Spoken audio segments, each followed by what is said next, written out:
Oi, gente, e aí? Como estão? Tudo bem? Eu espero que estejam todos bem. Eu estou muito bem, graças a Deus. Estou muito feliz de estar aqui de novo para mais uma aula. A gente vai para a aula hoje número 14, né? A aula passada a gente falou sobre os perigos de o servo, os perigos para ser o servo. A gente falou um pouquinho sobre as consequências, as questões que a gente sofre, passa, mesmo servindo ao Senhor, né? Que a gente recebe sim a unção, a capacitação de Deus para servir, porém a gente não está blindado, a gente não está livre de sofrer perseguição, de sofrer algumas questões ali naturais, então a gente precisa entender sobre elas, né? Se prevenir e estar atentos. Mas hoje a gente vai falar sobre as recompensas de um servo, né? As recompensas do servo. Então, essa aula é um pouco mais leve. Amém? Quem aqui participou da conferência? Foi bênção, né? Tremendo, incrível, sobrenatural. E eu creio que, né, esse reavivamento, eu espero que todos vocês tenham participado, foi incrível. E eu creio nesse tempo, né, que o Senhor tem grandes coisas para fazer nas nossas vidas. Parabéns para você que está aí até agora na nossa aula número 14. Já passamos a metade do curso dessa escola e você tem permanecido firme, fiel, comprometido com as coisas do Senhor. Parabéns. Vai receber uma recompensa sobre isso, né? Vai receber recompensa do Senhor por isso. Amém? A gente vai falar então sobre as recompensas do servo, né? O servir tem as suas recompensas. Gente, o cuidado, o amor de Deus é tão infinito, é tão grande, que claro que a gente não serve a Ele por aquilo que Ele faz, por aquilo que Ele nos dá, mas sim por amor e por aquilo que Ele já fez. Jesus já fez tudo o que tinha que fazer por nós naquela cruz. A gente não deve servir por aquilo que Ele nos dá, por aquilo que Ele nos faz. Eu creio que você sim tem uma vida abençoada. Só o fato da gente ter o Espírito Santo habitando em nós já é um grande privilégio, já é algo para se alegrar demais. Porém, aquilo que Ele já fez naquela cruz é algo que supera todas as expectativas, supera toda a ideia da gente servir pelas recompensas que Ele vai nos dar aqui na Terra. Mas a gente vai falar das recompensas no reino milenar, tá, gente? Uma das grandes doutrinas do cristianismo é a nossa firme certeza acerca do lar celestial. E iremos reinar com Cristo no milênio e passar a eternidade com Deus num lugar que Ele preparou para nós. Um aspecto dessa maravilhosa expectativa é a promessa que Ele dará galardões a seus servos em recompensa pelos serviços bem feitos, tá, gente? Pelos serviços bem feitos. Então, a gente sempre fala sobre isso. Tudo que a gente faz, a gente deve fazer com excelência, com amor, como para o Senhor e não para o homem. Mas a gente sabe que Deus nada passa despercebido, né? Nem o pouquinho bom e nem o pouquinho ruim que a gente faz. Nada passa despercebido aos olhos do Senhor. E quem aqui nunca parou para pensar naquela famosa frase, ansioso por aquela famosa frase, muito bem, servo bom e fiel? Quem aqui não anseia por essa frase? E a gente vai falar um pouquinho sobre isso. Então, na Bíblia, lá em 1 Coríntios 3, do 10 ao 14, fala sobre o galardão. Olha só. Segundo a graça de Deus que me foi dada, pus eu, como sábio arquiteto, o fundamento, e outro edifica sobre ele, mas veja, cada um como edifica sobre ele. Porque ninguém pode pôr outro fundamento, além do que já está posto, o qual é Jesus Cristo. E se alguém sobre este fundamento formar um edifício de ouro, prata, pedras preciosas, madeira, feno, palha, a obra de cada um se manifestará. Na verdade, o dia o declarará, porque pelo fogo será descoberta e o fogo provará qual seja a obra de cada um. Se a obra que alguém edificou nessa parte permanecer, esse receberá galardão.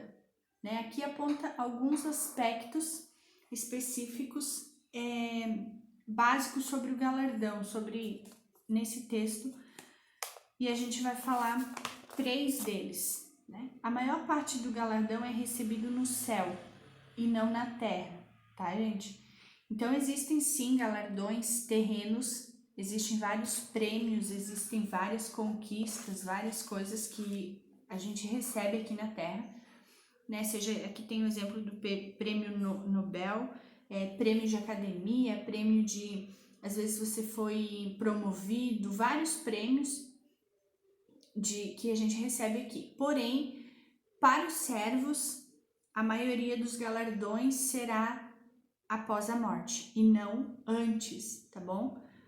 Então a nossa expectativa é para depois. Claro que se a gente tem uma vida merecida, a gente acaba conquistando esses prêmios e essas conquistas e essas recompensas, isso tudo aqui na terra também. Mas isso se a gente merecer. E o galardão também, se a gente merecer.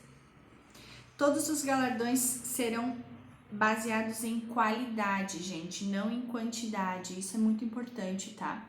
Porque muitas vezes você deve ter se perguntado: mas eu não sei fazer nada, eu não sei servir, eu não sei orar.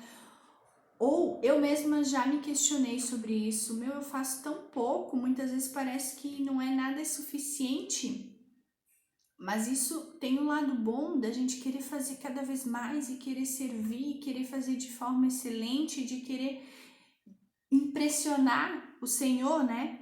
Mas aí vem isso e a gente para e pensa: poxa, mas ele olha para a nossa intenção, ele olha para a real intenção do nosso coração. Então, a pessoa que tem, aquela senhorinha que ora lá no secreto, que ela ora lá no silêncio dela, sem ninguém saber o tempo que for, ela tem a mesma oportunidade de galardão do que aquele evangelista nato que prega, que ministra e que ganha milhares de almas. Ela tem o mesmo privilégio de galardão, porque o Senhor ele olha para a real intenção do coração de cada um. Então é a mesma oportunidade, porque o Senhor ele olha para a qualidade e não para a quantidade. Amém? Sequer um copo de água fria que você dá para alguém vai passar despercebido aos olhos do Senhor. E a gente vai falar mais sobre isso mais para frente. As recompensas a serem recebidas na vida não serão esquecidas. Nada de bom, nada de ruim que a gente faça nessa vida vai passar despercebido aos olhos do Senhor. E isso te conforta ou te assusta? Eis a questão. Alguém contou na Bíblia 7.500 promessas liberadas sobre a minha e sobre a sua vida. Muitas vezes nos dias ruins, nos dias difíceis, a gente sequer dá o trabalho de declarar uma sobre a nossa vida. Mas existem 7.500 promessas liberadas sobre as nossas vidas. Eu vou ler algumas para vocês. E a promessa aqui relacionada à fidelidade de Deus. Isaías 41:10. Não temas, porque eu sou contigo, não te assombres, porque eu sou o teu Deus. Eu te fortaleço e te ajudo, eu te sustento com a destra da minha justiça. Talvez você esteja pensando: eu tô vivendo um tempo difícil e realmente a gente está passando por um momento um pouco mais diferente na nossa vida. Porém, esse versículo mostra que a gente não está sozinho, que o Senhor está conosco. A gente leu inclusive na aula passada. E nesse versículo que eu li, ainda que a gente seja atribulado, ainda que a gente esteja passando por N situações, o Senhor está conosco. Talvez você vai dizer: Ju, você não sabe o que eu estou passando. Realmente eu não sei o que você está passando. Você também não sabe o que eu estou passando. Mas a gente tem o Espírito Santo habitando em nós. Deus ele deu o seu único filho para morrer por nós. Existe algo mais incrível do que isso? Aqui, natural, na Terra, muitas vezes a gente foca só no agora, foca no aqui, porque eu quero isso, porque eu quero conquistar aquilo, porque eu quero tal coisa.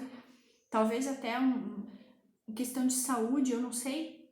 Mas o Espírito Santo habita em nós e não existe nada mais precioso do que a presença dele aqui nessa terra para nós. Tudo isso vai passar, tudo vai passar. A gente vai passar. A gente está falando sobre galardões no reino milenar, não é somente aqui nessa terra, nessa vida. Vamos seguir. O meu Deus, segundo as suas riquezas, suprirá todas as vossas necessidades em glória por Cristo Jesus. Mais uma promessa sobre a sua vida. Promessa relacionada à nossa fidelidade. A gente precisa também ser fiel a Deus. E não nos cansemos de fazer o bem, porque a seu tempo ceifaremos, se não houvermos desfalecidos. Então, enquanto temos tempo, façamos bem a todos, mas principalmente aos domésticos na fé. Gálatas 6, 9 e 10. Não nos cansemos de fazer o bem. Nem mesmo um copo de água vai passar despercebido aos olhos do Senhor, né? Tudo que a gente fizer. Nosso pastor sempre fala uma frase, eu sempre reflito sobre isso. Você pode fazer algo por alguém. Muitas vezes o Senhor coloca pessoas do nosso lado que só quer um copo de água, que só quer um pedaço de pão, que só quer uma palavra, que só quer algo tão simples, né? E a nossa sensibilidade de entender, de fazer o amor também ao próximo, de fazer isso, é aquilo que o Senhor quer de nós. Efésios 6, 7 e 8 fala assim: servindo de boa vontade como ao Senhor e não como aos homens, sabendo que cada um receberá do Senhor todo o bem que fizer, seja servo, seja livre. Então tudo que a gente faça como para o Senhor, né, e não para o homem. A gente sempre fala isso. Recompensas temporais. Quando assumimos o papel de servo, temos a satisfação de ver que o espírito de gratidão está sendo estimulado. Deixa eu te fazer uma pergunta hoje. Você é grato pela sua vida?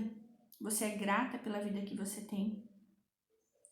Meu, Juliana, como que eu vou ser grata passando por tudo que eu tô passando por isso e aquilo e aquele outro? Tá, mas e o Espírito Santo que habita em você? Você é grato por isso? Eu não sei vocês, mas eu só de pensar nisso, só de pensar que um dia o Senhor me resgatou, um dia o Senhor é algo que não tem explicação. Talvez você tenha nascido num berço cristão, eu não sei.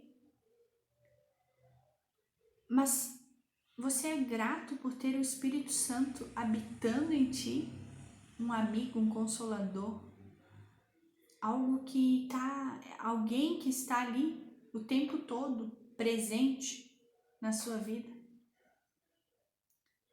Então, hoje você é grato pela vida que você tem? Eu quero ler 2 Coríntios 4, 7 e 11 para vocês. Temos, porém, este tesouro em vasos de barro, para que a excelência do poder seja de Deus e não de nós.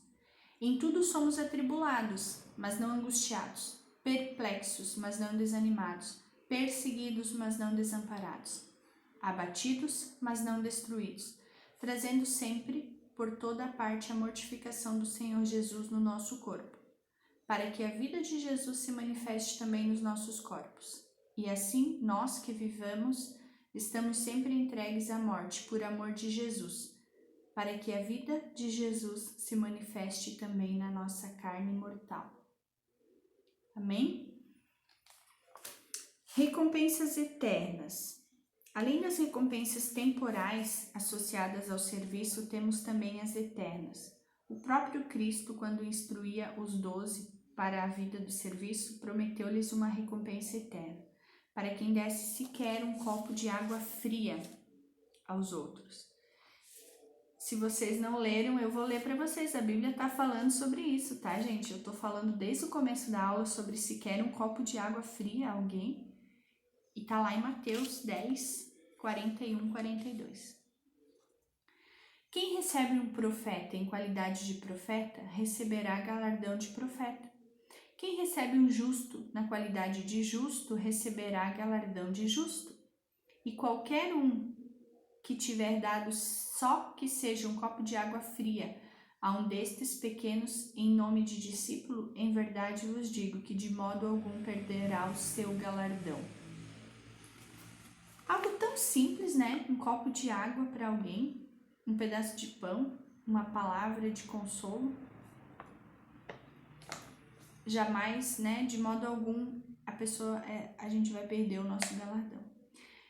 Talvez você já tenha ouvido falar sobre as 5 coroas que cada um vai receber conforme merecido, conforme for merecido. A gente vai falar sobre cada uma delas. E também você já deve ter ouvido falar sobre as pedrinhas na coroa, né?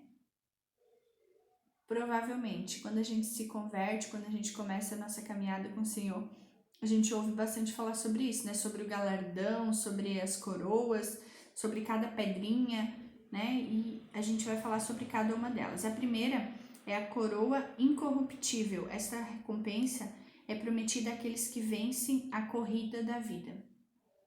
1 Coríntios 9, 24 e 27 fala: Não sabeis que entre todos os que correm no estádio, na verdade, somente um recebe o grande prêmio? Correi de tal maneira que os alcanceis. Todos os que competem nos jogos se submetem a um treinamento rigoroso, e isso para obter uma coroa que logo se desvanece. No entanto, nós nos dedicamos para ganhar uma coroa que dura eternamente. Portanto, não corro como quem corre sem alvo, e não luto como quem apenas soca o ar, mas esmurro meu próprio corpo e faço dele meu escravo, para que depois de haver pregado aos outros, eu mesma não venha ser reprovado. Eita, né? Aí que pegou. Então essa é para quem vence a corrida da vida. A coroa da exultação. Essa coroa será aquela pela qual o galardoado regozijará e se gloriará. Filipenses fala: Portanto, meus irmãos, a quem amo e de quem tenho saudade, minha alegria e coroa, permaneceis assim firmes no Senhor, amados. A terceira, coroa da justiça. A coroa da justiça será dada àqueles que vivem cada dia na expectativa da eminente volta de Cristo. Vocês anseiam pela volta de Cristo?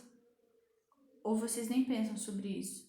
Eu sempre falo, tá, e se Jesus voltar daqui meia hora, daqui 1 hora, amanhã, sei lá, seja quando for, mas e se for tão breve, se for breve, como está a sua vida? Como está a sua vida? Então, aquela pessoa que anseia pela volta de Jesus, que está ali esperando, receberá a coroa da justiça. Combati o bom combate, completei a corrida, perseverei na fé. Agora me está reservada a coroa da justiça, que o Senhor justo juiz me concederá naquele dia. E não somente a mim, mas certamente a todos que os amarem a sua vinda. Coroa da vitória. Esse maravilhoso galardão está à espera daqueles que sofreram nobremente e alcançaram vitória durante a sua vida terrena. Você sofre hoje por ser cristão, por seguir o Senhor? A gente leu o versículo antes ali que mesmo que a gente seja atribulado, mesmo que a gente passe perseguição, mesmo que a gente sofra algumas questões, mesmo assim a gente não está sozinho, né? Mesmo assim a gente deve permanecer firmes no Senhor.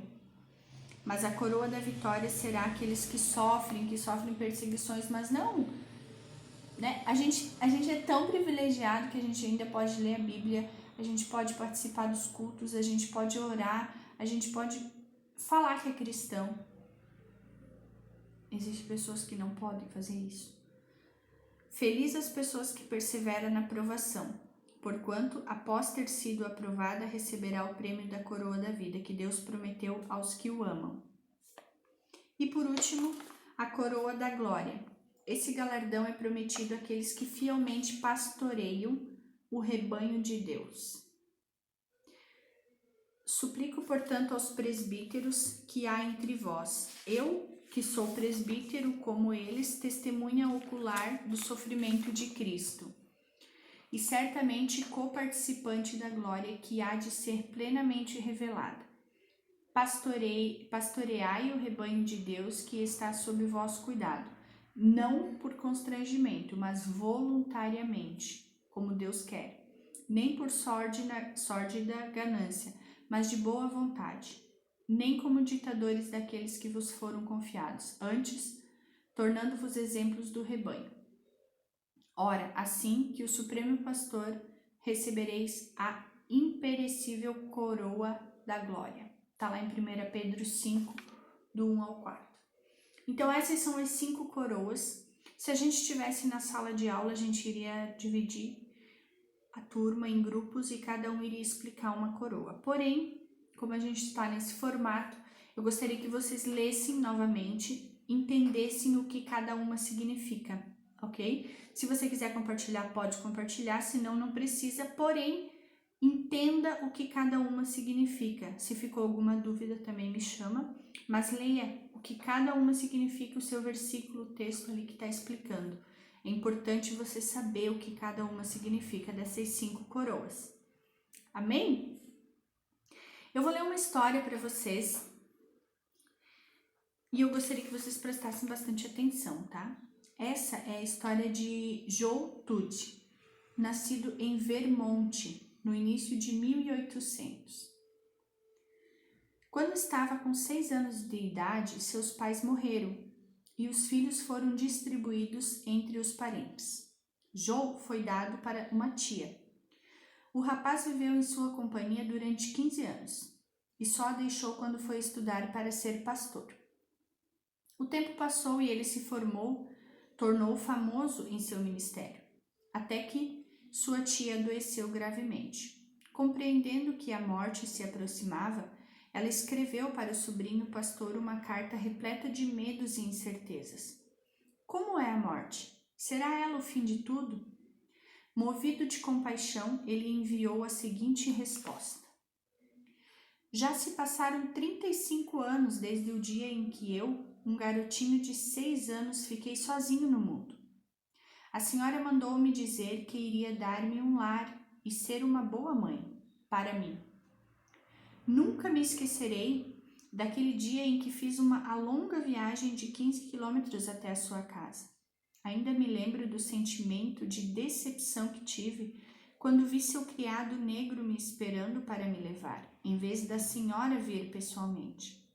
Me recordo das lágrimas de aflição que sentia empoleirado lá no alto daquele cavalo, agarrado àquele senhor, cavalgando para minha nova casa. Antes que chegássemos ao nosso destino, anoiteceu e eu me senti sozinho, com muito medo. Será que ela vai dormir antes que eu chegue? Perguntei muito aflito. Ah, não, respondi tranquilizando-me. Ela vai ficar acordada esperando. Quando acabarmos de atravessar essas árvores, você irá avistar a vela brilhando na janela. Daí a pouco, realmente, saímos do meio do bosque e era verdade, lá estava a sua vela. Lembro-me da senhora aguardando-me à porta, estendendo os braços para mim e envolvendo-me para me ajudar a descer do cavalo. Um garotinho cansado e confuso. A senhora havia acendido um belo fogo na lareira e uma janta quentinha me esperava no quarto, e ficou junto de mim enquanto fazia minha oração, permanecendo ao meu lado até que caí no sono. Provavelmente a senhora já compreendeu porque estou relembrando tudo isso. Muito breve, Deus irá mandar buscar a senhora para levá-la ao seu novo lar. Não tenha medo do seu chamado, nem da estranha viagem, nem do escuro mensageiro, a morte. Pode confiar em que ele fará pela senhora o mesmo que tão bondosamente fez por mim há tantos anos. Ao fim da jornada encontrará amor e acolhimento e estará segura aos cuidados de Deus. Ficarei vigiando e orando pela senhora até que a perca de vista, e depois vou esperar pelo dia em que eu também farei esta mesma viagem, e a encontrarei no final da estrada para me receber. Esta é a esperança de todos os servos. Escutarmos aquela famosa frase: muito bem, servo bom e fiel. Como diz essa carta, estamos sendo esperados por Cristo. Cristo está nos aguardando para nos dar boas-vindas e promete uma recompensa a todos os que servem e que colocam a mesma posição que ele ocupou. Podemos ter certeza que ele cumprirá esta promessa. Amém?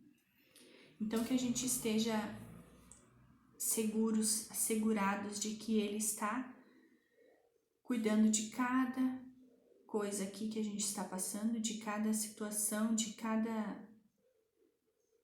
problema, de tudo o que a gente está vivendo, mas que a nossa vida aqui é passageira. Credo, Juliana, agora você está falando de morte? Não, eu estou falando de galardões, eu estou falando de serviço ao reino de Deus, eu estou falando de comprometimento com as coisas do Senhor, eu estou falando de servir com amor, por amor a Ele. Amém? Gostaria de orar. Pai, em nome de Jesus, eu te agradeço, Senhor. Eu te agradeço por essa aula, eu te agradeço por cada um que esteve comigo até aqui. Espírito Santo de Deus, eu te peço, continua ministrando aos nossos corações. Nos capacita, Senhor, para sermos servos, para que possamos te servir de maneira que agrade a ti, Senhor. Ó Espírito Santo de Deus, que os nossos olhos estejam voltados a ti. Que o Senhor, aprendemos hoje que o Senhor olha a nossa real intenção e que cada coração, meu Deus, esteja disposto a te agradar, a servir com amor, com alegria. Entendemos, meu Deus, que nada passa despercebido aos seus olhos, que sequer um copo de água, meu Pai, que damos ao necessitado, sequer um copo de água, meu Pai, que damos a um irmão, a uma pessoa que está do nosso lado, vai passar despercebido aos seus olhos. Então nos ajuda e nos capacita, Senhor, a fazer tudo da melhor forma, que possamos fazer tudo de maneira excelente, que possamos ser servos, meu Deus, que agrade a Ti, seja dentro da igreja, seja no ministério, seja no trabalho, seja na família, que tudo o que fizermos, meu Deus, seja para a Tua honra e para a Tua glória. Eu te peço e eu te agradeço em nome de Jesus. Amém. Amém, queridos. Então, se ficou alguma dúvida, vocês podem me chamar. É muito importante o retorno de vocês, não esquece do retorno. Se quiser curtir o vídeo, comentar aqui no vídeo, ok? Se não, pode ser no WhatsApp. E que vocês tenham uma semana abençoada, que Deus abençoe muito você e toda a sua casa. Amém? Beijão no coração.